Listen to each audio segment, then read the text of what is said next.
انسان زندگی میں جب جدوجہد کرتا ہے، کوشش کرتا ہے، وہ بہت سارے دنیاوی اسباب اختیار کرتا ہے۔ جتنی عقل اللہ نے دی ہوتی ہے اس عقل کا بھی وہ استعمال کرتا ہے، کوشش کرتا ہے کہ کچھ اچیو کر سکے زندگی میں، کچھ مقاصد کا حصول اسے میسر آئے۔ عزیز بھائیوں، ایک بات اپنے ذہن میں اچھی طرح بٹھا لیں اور لکھ لیں کہ زندگی میں جو کسی بندے کو کامیابی حاصل ہوتی ہے وہ رب تعالیٰ کی مدد سے حاصل ہوتی ہے۔ اگر رب تعالیٰ مددگار ہو تو پھر کوئی چیز بھی رستے میں رکاوٹ نہیں بنتی، اور اگر مالک کریم کو منظور نہ ہو تو انسان بہترین سیاستدان ہو، اچھا ایڈمنسٹریٹر ہو، اس کا ذہن بڑی وسعت رکھتا ہو، بڑی اچھی پلاننگ کرنا جانتا ہو، سارا کچھ ہو، تو بندہ ناکام ہو جاتا ہے۔ مسلمانوں کو جتنی کامیابیاں ملیں ان کا پس منظر صرف اتنا تھا کہ اللہ تبارک و تعالیٰ نے اپنے بندوں کی مدد فرمائی، اور اب تعالیٰ نے قرآن مجید میں اس حقیقت کا بیان کیا، فرمایا بل اللہ مولاکم، فرمایا بلکہ اللہ تمہارا مولا ہے، وَهُوَ خَيْرُ النَّاصِرِينَ، اور وہ بہترین مددگار ہے۔ وہ جو رب تمہارا مولا ہے وہ بہترین مددگار ہے، اور اگر وہ مدد کرے تمہاری، سورہ آل عمران میں آگے جا کے ارشاد فرمایا اگر اللہ مدد کرے تو پھر تم پر کوئی غالب نہیں آ سکتا، اور اگر وہ تمہاری مدد چھوڑ دے تو پھر کوئی تمہاری مدد کر سکتا، کوئی مدد نہیں کر سکتا۔ بدر کی جنگ بھی اور فتح مکہ بھی رمضان المبارک میں ہوا ہے۔ میں دونوں پر غور کر رہا تھا تو ایک نیا مضمون میرے ذہن میں آنے لگا۔ بدر کی جو جنگ ہے اس میں بھی ایک عجیب انقلاب آیا ہے کہ 313 نے 1000 سے مقابلہ کیا، اور جن 1000 سے مقابلہ کیا وہ اسلحے سے لیس تھے، اور یہ جو 313 ہیں ان کے پاس 6 زرہیں، 8 تلواریں، چند گھوڑے، لیکن اللہ نے کامیابی دی تو خود رب نے بیان کیا کس طرح دی، فرمایا وَلَقَدْ نَصَرَكُمُ اللَّهُ بِبَدْرٍ وَأَنْتُمْ أَذِلَّةٌ۔ وہ کامیابی اس طرح ملی ہے کہ رب نے تمہاری مدد کی تھی، تم تو کمزور تھے، اللہ نے بدر میں تمہاری مدد کی، تم جیت گئے۔ وَلَقَدْ نَصَرَكُمُ اللَّهُ بِبَدْرٍ وَأَنْتُمْ أَذِلَّةٌ، اللہ نے بدر میں تمہاری مدد کی، تم تو کمزور تھے۔ پھر فتح مکہ نصیب ہوئی تو اس میں بھی بہترین منصوبہ بندی نبی پاک علیہ السلام نے فرمائی، بہترین حکمت عملی حضور نے اپنائی، لیکن ہمیں جو اللہ رسول نے بات سمجھائی وہ کیا ہے؟ اذا جاء نصر اللہ والفتح، فرمایا جب اللہ کی مدد آئی اور فتح نصیب ہو گئی۔ یہ اللہ نے مدد فرمائی تمہاری، یہاں بھی فتح مکہ بھی اللہ کی مدد سے، جنگ بدر بھی اللہ کی مدد سے۔ وہ جو مدد ہے اللہ تعالیٰ کی، جب وہ ہم یہ کرتے ہیں کہ ہم اپنی ساری زندگی سیاست کی نظر کر دیں، ہماری سیاست صرف ملک میں نہیں ہوتی، ہماری سیاست خاندان میں بھی ہوتی ہے، ہم گھر کے اندر بھی سیاست کرتے ہیں، ہم کسی خاص طریقے سے لوگوں کو اپنے پیچھے چلانا چاہتے ہیں، ہم ایک خاص اسلوب اختیار کرتے ہیں کہ لوگ ہمارے پیچھے چلیں۔ اس کا نقصان ہمیں یہ ہوتا ہے کہ سیاست جو ہوتی ہے یہ شطرنج کے ہیر پھیر کی طرح ہوتی ہے، تو اس کے راز بڑی جلدی کھلنے لگ جاتے ہیں، پتہ چل جاتا ہے کہ بندہ مخلص نہیں تھا، سیاست کر رہا تھا، طریقے سلیقے سے اس نے جوڑ کے رکھا ہوا تھا۔ ہم ہر جگہ سیاست کے بل بوتے پر چیزوں کو لے کے چلنا چاہتے ہیں، سیاستیں ناکام ہو جاتی ہیں، سیانے لوگ فیل ہو جاتے ہیں، بچتا صرف وہی ہے جس کے پیچھے رب تعالیٰ کی مدد شامل حال ہوتی ہے۔ اپنی زندگی کے اندر ہم جو کچھ بھی کر رہے ہیں، جس شعبے سے بھی ہمارا تعلق ہے، آج ہم نے اس بات پہ غور کرنا ہے کہ پہلے تو یہ غور کر لیں کہ جو کام ہم کر رہے ہیں کیا وہ کام ایسا ہے کہ اس میں اللہ کی مدد ہمیں ملے گی؟ اگر آپ کوئی معاذ اللہ ناجائز کام کر رہے ہیں، فعل حرام کا ارتکاب کر رہے ہیں، تو اس میں تو مدد الہی آئے گی نہیں۔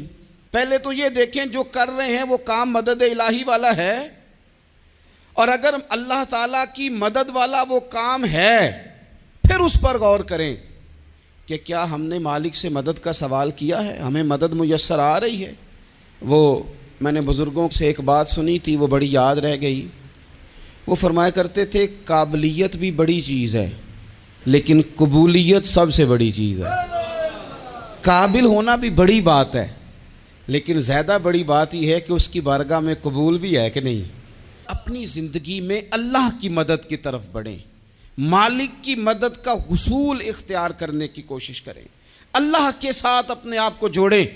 اگر اللہ کی مدد نصیب ہو، یہ جو ہم جتنا ڈرتے رہتے ہیں، سہمے رہتے ہیں، پریشان رہتے ہیں کوئی کیا کر دے گا، ہمارے ہاں نا ہر شعبے میں معاذ اللہ ایک مافیا ہے، الا ماشاء اللہ۔ وہ مافیا کہتا ہے میرے ساتھ ملو گے تو میں چلنے دوں گا، ورنہ میں نہیں چلنے دوں گا، مارکیٹ میں آ ہی نہیں سکتا فلانا بندہ، چونکہ یہاں ہمارا قبضہ ہے۔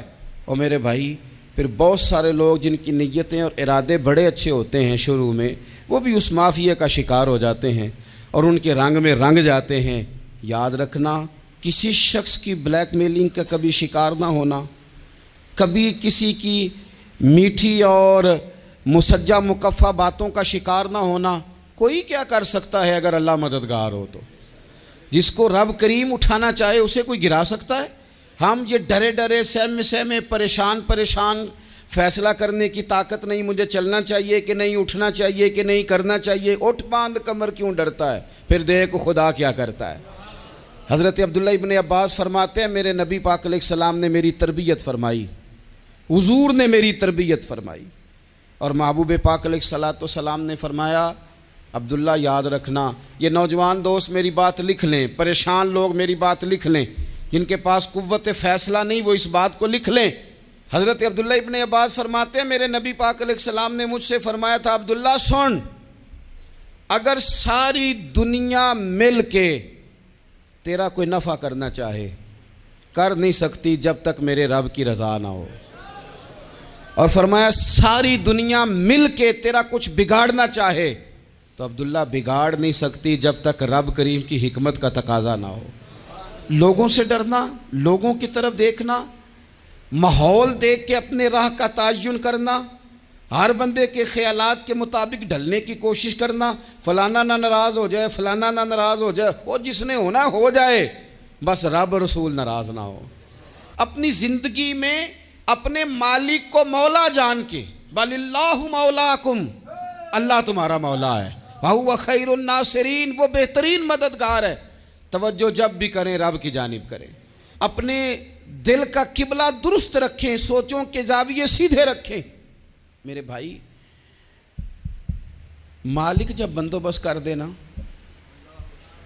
جب مالک بندوبست کر دے پھر ایسا بندوبست کرتا ہے کہ لوگوں کے پاس نا چارہ نہیں رہتا۔ حضرت مریم رضی اللہ تعالی عنہا پاک باز تھیں، مسجد میں رہی تھیں، پر مالک کی حکمت کے تقاضے بڑے عجیب ہیں نا۔ پھر جناب مریم کو اللہ تعالیٰ نے بغیر شوہر کے اولاد عطا کر دی۔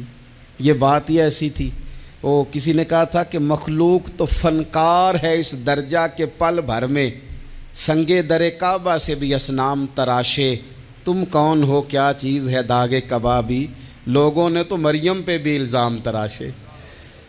تو لوگوں نے کہا کدھر سے لے آئی بچہ، تیرا باپ تو ایسا نہیں تھا، کہاں سے لے آئی؟ اللہ کرے میں آپ کو سمجھا سکوں، ذرا اپنے آپ کو وہاں کھڑا کریں کہ ایک پاک باز عورت، پاک باپ کی بیٹی، طیب ماں کی بیٹی، اور اللہ کے گھر میں پرورش پانے والی خاتون، ایک وہ وقت اور ایک یہ وقت کہ اس عورت کو کٹہرے میں کھڑا کر کے پوچھا جا رہا ہے کہ معاذ اللہ تیری گود میں بچہ جائز نہیں ہے، کہاں سے لائی ہے؟ اب خود سے صفائیاں بندہ کتنی کو دے، کتنی کو وضاحتیں کرے۔ اور میں نے تو اپنی زندگی میں دیکھا ہے زیادہ وضاحت دینے والے کو بھی لوگ جھوٹا سمجھنے لگ جاتے ہیں، زیادہ وضاحت دینے پر بھی لوگ کمزوری کا اظہار سمجھتے ہیں کہ کمزور پڑ گیا۔ آپ صلح کی کوشش کرتے ہیں، سامنے والا بزدل سمجھ لیتا ہے، زیادہ وضاحتیں بھی کمزور کر دیتی ہیں۔ اب حضرت مریم کو کٹہرے میں کھڑا کر کے کہا بچہ کس کا ہے؟ تو پھر خدا بندوبست جب کرے، اللہ جب مددگار ہو، تو پھر حضرت مریم کی گواہی درختوں سے نہیں دلوائی، اس نے پتوں سے نہیں دلوائی، پھر فرشتے نہیں بھیجے۔ حضرت مریم کہنے لگی مجھ سے نہ پوچھو، وہ جو پنگوڑے میں ہے اسی سے پوچھ لو، ان سے پوچھو نا، وہ کون ہے پوچھ لو، ان سے کر لو سوال۔ انہوں نے کہا پنگوڑے میں چند دنوں کا بچہ یہ جواب دے گا؟ مددگار تھا رب، ان کی برات کا اعلان کرنا تھا مالک نے، اور جب مالک اعلان کر دے، جب مالک تیری صفائی دینا چاہے، جب مالک تجھے دنیا کے سامنے نکھارنا چاہے، تو پنگوڑے میں لیٹے حضرت عیسیٰ بول کے کہنے لگے انی عبداللہ آتانی الکتابہ، فرمایا میں اللہ کا بندہ ہوں، رب نے مجھے کتاب عطا کر کے نبی بنا کے دنیا میں بھیجا ہے، میں اللہ کا بندہ ہوں، کتاب لے کے آیا ہوں، نبی بن کے آیا ہوں۔ پھر پنگوڑے سے اعلان ہو گیا، پھر بچہ بول پڑا، اور یہ ایک دفعہ نہیں بات ہوئی۔ یہ بنی اسرائیل میں ایک جریج نام کے شخص بھی تھے جو نماز پڑھ رہے تھے، بعض نے لکھا ہے نفل نماز تھی، اماں نے پکارا تو آئے نہیں، تو ماں کے منہ سے نکل گیا تو اتنی دیر تک مرے گا نہیں جب تک کسی بے حیا عورت کا منہ نہ دیکھ لے۔ تو وہ عبادت گزار تھے، لیکن لوگوں نے ان کی عبادت، ریاضت، پرہیزگاری کو نہیں دیکھا، بس ایک عورت کو بھیج کے الزام لگوا دیا۔ وہ عورت آیا جایا کرتی تھی، اب آ جاتی ہیں عورتیں، مسئلہ پوچھنے کی نیت سے بھی آ جاتی ہیں۔ ماحول میں کچھ جگہ ایسی بھی ہیں جہاں عورتیں دم کرانے کے بہانے آ جاتی ہیں۔ وہ خاتون آتی جاتی تھی اس خانقاہ پہ، آستانے پہ، یہ بخاری میں موجود ہے، پھر اس نے کہا میری گود میں جو بچہ ہے یہ انہی کا ہے۔ مجھے بتائیں کیسے بندہ وضاحت دے؟ حالات خراب ہو گئے، لوگ کٹیا جلانے لگے، ماحول اور طرح کا بن گیا۔ میرے نبی پاک علیہ الصلوۃ والسلام فرماتے ہیں پھر اس رب کے بندے نے کہا مالک تو کریم ہے، تیری مشیت کا تقاضا آیا جو میری ماں نے جملے بولے تھے، پر اب میں وضاحت دینے کے قابل نہیں رہا، اب تو ہی کرم کرے گا تو دروازہ کھلے گا۔ تو وہ چند دنوں کا بچہ پنگوڑے میں بول کے کہنے لگا میں اس درویش کا نہیں، میں تو فلانے چرواہے کا بچہ ہوں، وہ جو بکریاں چراتا ہے۔ رب کی مدد کو پکاریں، اپنے ساتھ اپنے مالک کی مدد کو شامل کریں، تھوڑے رزق پر بھی گزارا اچھا ہونے لگ جائے گا۔ سارے لوگ آپ کو گرانے کی تدبیریں کر رہے ہوں گے اور مالک آپ کو عزتیں عطا فرما دے گا، اس کی بارگاہ سے حکمت کا تقاضا اور ہو جائے گا۔ ہم نے ساری زندگی لوگوں کو راضی کرنے میں گزار دی، ساری زندگی بڑھاپا آ گیا بچوں کو پالتے، اور بچوں نے آخری عمر میں کہہ دیا ابا اگر کوئی ڈھب کا کام کر لیتے تو آج ہمارے دن بھی پھر نہ جاتے۔ ساری زندگی گزار دی بہن بھائیوں کو راضی کرنے میں، ساری زندگی گزار دی ذمہ داریاں اٹھانے میں، ان کو 99 دفعہ دیا، ایک دفعہ نہیں دیا تو انہوں نے کہہ دیا تو نے تو کبھی دیا ہی نہیں، تو تھا ہی نہیں۔ ساری زندگی محلے داروں، علاقے والوں کو راضی کرنے میں گزار دی۔ اور میں نے ایسے لوگ بھی دیکھے دین کے لیے وقت گزارا، لیکن جب بڑھاپے میں دانت کام نہ کرتے تھے تو وقت کے مفتیوں کو بھی مسجدوں کی کمیٹیوں نے کہہ دیا اب آپ کی سمجھ نہیں آتی، ہم نے خطیب کو یور رکھنا ہے، نہ دیکھو دنیا کی طرف، دنیا رلا دیتی ہے، نہ راضی کرو بندوں کو، بندے تھکا دیتے ہیں، نہ پیچھے بھاگو ہر وقت دنیا داروں کے، یہ انسان کو کمزور کر دیتے ہیں۔ وہ تو کریم ہی بڑا ہے، 2 آنسو زمین پر بعد میں گرتے ہیں، بندے کے گناہ سارے پہلے معاف فرما دیتا ہے۔ اللہ کی مدد کا حصول، اپنے مالک کی مدد کی طرف بڑھنا، آپ کو بدر کی جنگ بھی یہی درس دے گی، آپ کو احد کا میدان بھی یہی سبق دے گا، فتح مکہ بھی یہی سبق دے گا۔ میرے دوستو جب رب مدد فرمائے، جب اللہ مددگار بنے، دوستوں سے ایک بات اکثر کرتا ہوں، میں کہتا ہوں کہ جتنے درد سے آپ امیر کو اپنی کہانی سناتے ہیں نا، اور جس طرح آپ کے آنسو بات کرنے سے پہلے گر جاتے ہیں کہ غریب ہیں، بچیاں ہیں، کاروبار نہیں، او میرے سنگیو، اس سے آدھے آنسو اپنے رب کی بارگاہ میں بکھیرو، اس کے حضور عرض گزار ہو جاؤ، اس سے طلب کرو۔ ایک وقت انسان پر زندگی میں ایسا آتا ہے کہ اسے یوں محسوس ہوتا ہے کہ میرا سایہ بھی ذرا سا پیچھے ہٹ گیا ہے، اسے یوں لگتا ہے کہ میں کسی سہارے پہ ہاتھ ڈالتا ہوں تو وہ بھاگ جاتا ہے مجھ سے، لیکن مالک کی بارگاہ ایسی عظیم بارگاہ ہے، رب رسول کے آستانے اتنے بڑے ہیں کہ آپ جب وہاں کشکول طلب دراز کرتے ہیں تو جھولی پھیلانے میں دیر لگتی ہے، ان کو بھرنے میں تو کوئی دیر نہیں لگتی۔ ہم نے اپنا سوچ کا قبلہ ہی دنیا کو بنا لیا ہے۔ یہ جو اللہ والوں کی مدد ہے یہ تو اللہ ہی کی مدد ہے، لیکن یہ جو سیٹھوں کی طرف توجہ کرنا، نوابوں کی طرف توجہ کرنا، دنیا داروں کی طرف توجہ کرنا، اور اپنا مزاج اس طرح کا بنا لینا، یارو گردن کو جھکا دیتا ہے خیرات کا پتھر، جہاں میں مانگنے والوں کے سر کبھی اونچے نہیں ہوتے۔ اور اقبال کہتے ہیں غیرت ہے بڑی چیز جہان تگ و دو میں، پہناتی ہے یہ فقر کو تاج سردارا۔ میں عرض کروں گا کہ اپنی آپ جب توجہ کا قبلہ اللہ رسول کو بنائیں گے تو رب فرماتے ہیں وَيَرْزُقْهُ مِنْ حَيْثُ لَا يَحْتَسِبُ، میں نہ تجھے وہاں سے رزق دوں گا جہاں سے کبھی تیرا گمان بھی نہیں کیا ہوگا، یہاں سے بھی مل سکتا ہے، تو نے سوچا بھی نہیں ہوگا۔ بخاری شریف میں حدیث ہے، حضرت جابر ابن عبداللہ فرماتے ہیں نبی پاک صلی اللہ علیہ وسلم نے 300 لوگوں کا ایک لشکر روانہ کیا کسی مہم کے لیے، کسی جہاد کے لیے۔ حضرت ابو عبیدہ بن جراح رضی اللہ تعالیٰ عنہ امیر لشکر تھے۔ فرماتے ہیں غربت اتنی زیادہ تھی، بھوک اتنی زیادہ تھی کہ ایک ایک کھجور دن میں ایک وقت کھانے کو ملتی تھی، اور کچھ دن ایسے آئے کہ اب کھجور بھی نہیں مل رہی۔ فرماتے ہیں اتنی زیادہ بھوک لگی مجاہدین کو 300 بندہ پتے کھا کے گزارا ہونے لگ گیا۔ یہ بخاری میں موجود ہے۔ آپ فرماتے ہیں کہ دریا کے کنارے ہمارا پڑاؤ تھا، ٹھہراؤ تھا، جب بھوک سے نڈھال ہو گئے نا وَيَرْزُقْهُ مِنْ حَيْثُ لَا يَحْتَسِبُ، اللہ وہاں سے روزی دیتا ہے، گمان بھی نہیں ہوتا۔ فرماتے ہیں ایک مچھلی اللہ تعالیٰ نے دریا کے کنارے بھیجی، فرماتے ہیں وہ تھی تو مچھلی پر پہاڑ جتنی تھی۔ بخاری میں لفظ ہیں، حضرت جابر ابن عبداللہ رضی اللہ تعالیٰ عنہ فرماتے ہیں 300 آدمی 18 دن تک اس مچھلی کو کھاتے رہے، مچھلی ختم ہی نہیں ہوئی۔ مچھلیاں نہیں، مچھلی کہتے ہیں 18 دن 300 بندہ کھاتا رہا، مچھلی ختم ہی نہیں ہوئی۔ اور فرماتے ہیں کہ اس کی ہڈی نکال کے، کانٹا کہیں گے آپ اپنی زبان میں، کہتے ہیں وہ نکال کے نا تو اس کو کھڑا کیا نا جب، تو اونٹ کجاوے سمیت اس کے بیچ سے گزر جاتا تھا، 2 اس کے کانٹے جوڑے۔ فرماتے ہیں وہ اس کا گوشت ہم کھاتے تھے اور اس کی چربی بطور تیل کے ہم جسموں پہ ملتے تھے، بیماروں کو اس سے سکون آتا تھا، تندرستی شفا ہوتی تھی۔ فرماتے ہیں ہم کھایا بھی ہم نے، اور کچھ لے کے ہم مدینے بھی گئے، اور قربان جائیں نبی پاک نے بھی اس میں سے کھایا۔ ہم نے عرض کی حضور یہ معمہ کیا ہے، یہ ماجرا کیا ہے؟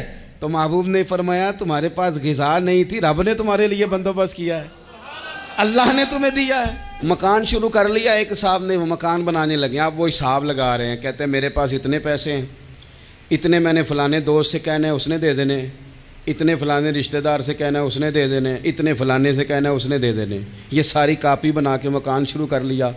جو روز کہتا تھا نا کوئی حکم ہو جاتے 10 سب سے پہلے اس کو کہا میاں پیسے چاہیے دن، وہ کہندا ہو کل ہی منڈا ٹوریا ہے، کدے تو پرسوں 10 داتے لب جانے سن۔ میں آپ کو اپنے تجربے کی بات بتا رہا ہوں۔ جن لوگوں کا خیال ہوتا ہے نا کہ آپ سٹارٹ کریں فلانا کام، ہم آپ کے ساتھ ہیں، اللہ کا ہی کوئی نظام ہے، وہ بالکل بھی نہیں ساتھ ہوتے۔ لیکن ایسا نہیں ہے کہ کوئی ساتھ نہیں ہوتا، اللہ تعالیٰ بڑے اسباب پیدا کرتا ہے، وہاں سے دیتا ہے جہاں سے گمان بھی۔ ہمارا یہ ذہن بن جاتا ہے ہم ساری اپنے حساب سے چلتے ہیں، اتنے رشتہ داروں سے، اتنے، کون آپ کے ساتھ چلے گا؟ سوال ہی نہیں پیدا ہوتا۔ یہ سارے کام چھوڑ کے سب سے پہلے 2 رکعتیں پڑھو، اپنے رب کی بارگاہ میں، رسول کائنات کی بارگاہ میں گزارشات اور استغاثے پیش کرو، وہاں سے خیر طلب کرو۔ دنیا دار کیا دیں گے، کیا دے سکتے ہیں، کیا حیثیت ہوتی ہے کسی؟ اللہ کہتا ہے وہاں سے دوں گا۔ تو جو اللہ مال دے وہ لینا چاہیے کہ رشتہ داروں کا مال دیکھنا چاہیے؟ جو اللہ دے وہ لینا چاہیے کہ سیٹھوں نوابوں کی جیبیں دیکھنی چاہیے؟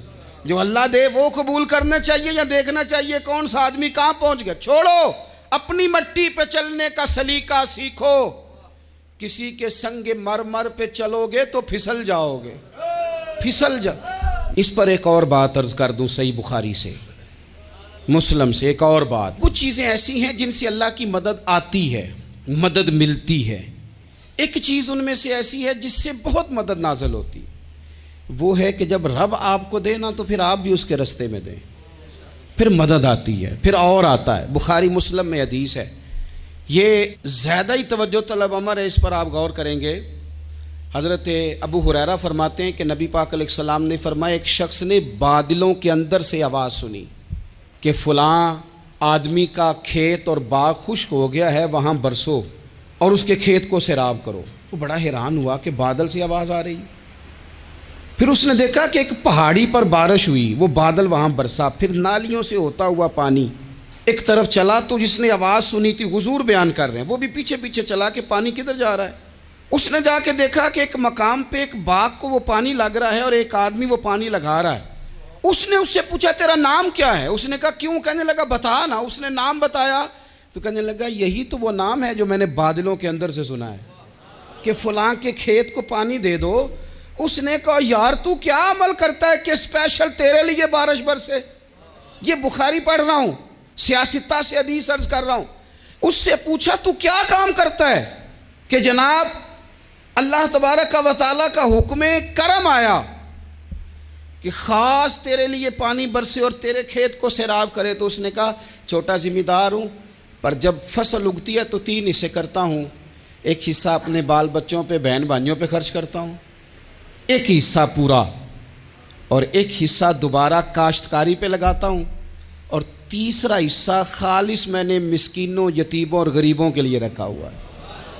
وہ جو تیسرا حصہ اللہ کرے آپ سمجھیں، وہ رب کے بندوں پہ تیسرا حصہ خرچ کرتا ہے نا، تو کریم مالک نے فرمایا جہاں سے غریب کا حصہ جاتا ہے وہ کھیت خشک نہیں رہنا چاہیے، وہ جہاں سے مسکین روٹی کھاتے ہیں وہ خشک نہ رہے، جہاں سے یتیموں کو کچھ آتا ہے کہیں اس کی فصل رہ نہ جائے۔ میں اور آپ بھی اگر اپنے مال میں مسکینوں، یتیموں، غریبوں کے حصے رکھ لیں گے تو فصلیں خشک نہیں رہیں گی، ان کے اندر تازگی آئے گی، نور آئے گا، کرم آئے گا، خاص کر خدا کی رحمت برسے گی۔ مدد اللہ سے چاہیں، اپنی توجہات کا مرکز رب رسول کی ذات کو بنائیں، پھر آپ محسوس کریں گے کہ بڑی جلدی اللہ تعالیٰ کی مدد آنے لگی ہے۔ کبھی آپ صرف کہہ دیں نا میرا رب میرے ساتھ ہے، اس لفظ میں اتنی طاقت ہے کہ دشمن ویسے زہر ہو جاتا ہے۔ زندگی میں کسی سے بھی لڑائی ہو اچھی طرح سوچ لیں کہ اللہ اس طرف ہے یا اس طرف ہے۔ اگر آپ زیادتی پہ ہیں تو پھر رب مظلوم کی جانب ہے۔ اگر اللہ کی مدد آپ کے ساتھ ہے تو دنیا کی کوئی طاقت آپ کو گرا نہیں سکتی، اور اگر آپ مظلوم کے مقابلے میں ظالم بن کے آپ کھڑے ہو گئے ہیں اور آپ نے رویہ وہ اختیار کیا ہے کہ جس میں مدد نہیں آئے گی، تو پھر یاد رکھ لیں کہ آپ کوئی بھی ہیں، کہاں بھی ہیں، آپ کمزور ہیں۔ طاقتور تھے ابتدائے اسلام میں، ظاہری طاقت تھی کفار مکہ کے پاس، وہ ڈنڈوں سے مارتے تھے غریبوں کو، ان کے ہاتھوں میں ڈنڈے تھے، پر خدائی طاقت ان مظلوموں کے ساتھ تھی۔ صاحب زرقانی نے لکھا ہے حضرت زنیرہ رضی اللہ تعالیٰ عنہ ایک لونڈی ہیں، غریب ہیں، ماڑے دا کی کام محمد نس جانا یا رونا، غریب سادی بی بی اور لونڈی کنیزہ، ایک مشرک کی کنیزہ تھی، انہوں نے کلمہ پڑھ لیا، وہ ڈنڈوں سے مارتا، دروں سے مارتا، تکلیف دیتا۔ حضرت زنیرہ رضی اللہ تعالیٰ عنہ کو اتنا مارا، اتنا مارا۔ اب آپ ایک اور پہلو پر بھی غور کریں، مار بھی پڑ رہی ہے پر خدا ادھر ہی ہے، اللہ کی مدد ادھر ہی ہے۔ رب کہتا ہے کہ پہلے تو صبر کرنا، ان اللہ مع الصابرین، تو صبر کرے گا تو پھر رب کی معیت ملے گی، ذرا ٹھہرنا، تو تھوڑا ڈٹنا۔ ان الذین قالوا ربنا اللہ ثم استقاموا تتنزل علیہم الملائکہ، تو کہے اللہ میرا رب ہے، پھر تو پہلے ڈٹ، پہلے تو نے ڈٹنا ہے۔ ثم استقاموا، جو ڈٹ گیا، تتنزل علیہم الملائکہ، ڈٹنے والے کے لیے مدد آتی، پہلے تھوڑا ٹھہرنا پڑتا ہے، پہلے تھوڑا صبر کرنا پڑتا ہے، حوصلہ کرنا پڑتا، اس کے بعد مدد آتی۔ مار پڑ رہی ہے، مارا جا رہا ہے حضرت زنیرہ کو، ان کا مالک جو ہے ظاہری آقا وہ مار رہا ہے، یہ کنیزہ ہے، اتنا مارا، اتنا مارا، ان کی بینائی چلی گئی، نظر آنا بند ہو گیا۔ ابو جہل آیا اور کہنے لگا زنیرہ دیکھا نا ہمارے بت تیری آنکھیں لے گئے، معاذ اللہ، لات و منات ہمارے بتوں نے تجھے اندھا کر دیا۔ اب ایسا نہیں ہے کہ بی بی روتی جا رہی ہے، روتی جا رہی ہے، مایوسی مایوسی، معاذ اللہ، پریشانی، غریبی بڑی ہے، پوچھنے والا کوئی نہیں، یہ باتیں نہیں۔ کیا جملے ہیں خاتون کے، کیا لفظ ہیں۔ ابو جہل نے تنزیہ کہا، معاذ اللہ، کہنے لگا دیکھا نا ہمارے بتوں نے تجھے اندھا کر دیا۔ تو جناب زنیرہ آنکھوں کی بینائی گئی ہے، رات کو گئی ہے، دکھ ابھی تازہ ہے، لیکن اللہ پہ جو توکل ہے، اپنے مالک سے جو رشتہ ہے، وہ اتنا مضبوط ہے، اتنا طاقتور ہے، اس میں اتنی گہرائی ہے کہ حضرت زنیرہ بول کے نا اتنی قوت سے بولی، اتنی طاقت سے بولی کہ پورے کفر پر لرزہ طاری ہو گیا۔ فرمانے لگی تمہارے بتوں کی کیا اوقات ہے کہ وہ میری بینائی لے جائیں؟ یہ میری رب کی حکمت کا تقاضا ہے۔ جب تک اس نے چاہا زنیرہ دیکھتی رہی، اور جب اس نے چاہا زنیرہ کی آنکھوں کی بینائی چلی گئی، اور اگر وہ چاہے گا نا تو بینائی واپس بھی کر دے گا۔ اگر ہو ذوق یقین پیدا تو کٹ جاتی ہیں زنجیریں، اگر وہ چاہے گا تو بینائی آ بھی جائے گی۔ حضرت زنیرہ نے رات کو یہ لفظ کہے، ابو جہل اور سارے کفار ڈر کے سن کے چلے گئے، آپ اطمینان سے آ کے بستر پہ سوئی۔ جب سویرے اٹھی تو اللہ نے آنکھوں کی روشنی واپس کر دی تھی۔ آنکھوں کی اب چھڑی پکڑی ہے، بازاروں میں گھومتی ہے، کہتی ہیں بلاؤ کدھر ہے تمہارے نات و منات، دیکھو میرے رب نے روشنی واپس کر دی۔ آ کر میرے ساتھ ادھر آ ستمگر ہنر آزمائیں، تو تیر آزما ہم جگر آزمائیں۔ بیمار لوگوں یاد رکھو، کہہ دیا ڈاکٹر نے کہ تو بڑا بیمار ہے، تو بڑا کمزور ہے، یہ ہو گیا وہ ہو گیا، تو ڈاکٹر اپنے علم کے مطابق بات کر رہا ہے، ہوگا تو وہ جو میرا رب چاہے گا۔ کمزور ہو جانا، پریشان ہو جانا، تکلیف میں آ جانا، پتہ نہیں بات ہو گئی ہے تو جانے کیا ہو جائے گا۔ اپنی زندگی کے اندر اپنے رب سے رشتہ مضبوط کریں، رسول کائنات سے رشتہ مضبوط کریں، اللہ والوں سے رشتہ مضبوط کریں۔ حضرت زنیرہ نے پیغام دیا کہ زندگی میں جو جینا چاہتے ہیں تو وہ رب کا نام لے کے جی سکتے ہیں، جو اپنی زندگی میں خوشیاں دیکھنا چاہتے ہیں تو رسول اللہ کے نام پر خوشیاں دیکھی جا سکتی ہیں۔ توکل کی بنیاد پر بندہ خوشیاں لے سکتا ہے، اور اگر انسان میں توکل نہیں ہے تو پھر وہ اس کالے جادو سے بھی ڈر رہا ہے، وہ نیلے سے بھی ڈر رہا ہے، وہ پیلے سے بھی ڈر رہا ہے، وہ فلانے سے بھی ڈر رہا ہے، وہ میرے خلاف فلانا رشتہ دار سازش کر رہا ہے تو ڈر رہا ہے، فلانا میرے بارے میں یہ کر رہا ہے تو ڈر رہا ہے، وہ پتہ نہیں دنیا ادھر ہو جائے گی تو کیا ہو جائے گا، اٹھ باندھ کمر کیوں ڈرتا ہے، پھر دیکھ خدا کیا کرتا ہے۔ تو اس ساری گفتگو کا نچوڑ آپ کو یہ عرض کیا ہے، سب سے پہلے تو یہ کہ میدانوں میں مدد بھی اللہ کی، رزق میں مدد بھی اللہ کی، فصلیں خشک ہوں تو مدد پھر بھی اللہ کرے، تو پھر ساری مدد، اور اگر انسان بیمار ہو تو پھر بھی مدد اللہ کی۔ تو اپنے اللہ کی جانب توجہ کو بڑھائیں، آپ اللہ سے مدد کے سوالی بنیں۔ ترمذی کی ایک حدیث ہے، میں آپ کو زندگی کا تجربہ بتاتا ہوں کہ جب میں بڑا پریشان ہوتا ہوں تو یہ والی روایت کھول لیتا ہوں، مزہ دیتی ہے۔ میرے نبی پاک علیہ السلام نے فرمایا اپنے دکھ سیٹھوں نوابوں کو نہ کہنا، مالداروں کا نہ کہنا، ورنہ اللہ تمہیں کبھی غنی نہیں کرے گا۔ فرمایا اپنے دکھ اپنے رب کی بارگاہ میں عرض کرنا، جلدی کرے یا دیر سے کرے اللہ تمہیں لوگوں سے بے نیاز کر دے گا، اللہ تمہیں غنی کر دے گا۔ رات کو بیٹھو نا اس کی بارگاہ میں، اسے دکھڑے سناؤ، چھوٹی چھوٹی باتیں۔ حضور نے فرمایا نمک بھی مانگو تو رب سے مانگو، چھوٹی چھوٹی بات سے شروع کرو نا۔ جب بندہ شروع کرتا ہے نا چھوٹی چھوٹی چیزیں تو بڑی ساری چیزیں یہ اس طرح ہوتا ہے جیسے بندہ رب سے گفتگو کر رہا ہے، مالک مجھے یہ چاہیے، مالک میں یہاں کمزور ہوں، اللہ میں یہاں پریشان ہوں۔ آپ یہ کر کے تو دیکھیں، لمبی لمبی دعائیں مانگ کے تو دیکھیں، اس کے حضور جوڑ کے تو دیکھیں، آپ دیکھیں گے راحت کتنی ہے، سکون کتنا ہے۔